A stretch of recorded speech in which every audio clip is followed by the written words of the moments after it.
Hi guys, Assalamu Walaikum. How are you all? I hope you are well. Welcome back to my channel in this new video. Today's video, how to make a text box semi-transparent in Outlook. So let's start it. At first, open your Outlook document.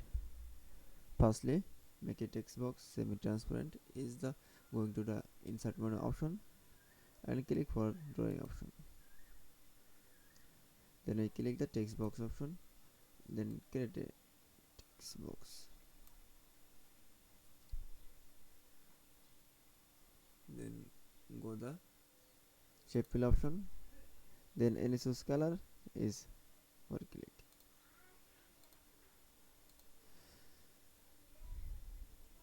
Then write the text box. Then I align the text box.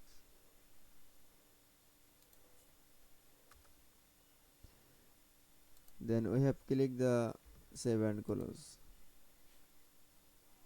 That's okay. Then I show the text box semi-transparent in Outlook. I hope you enjoyed this video. Please like, comment, share and subscribe my channel. Thanks for watching.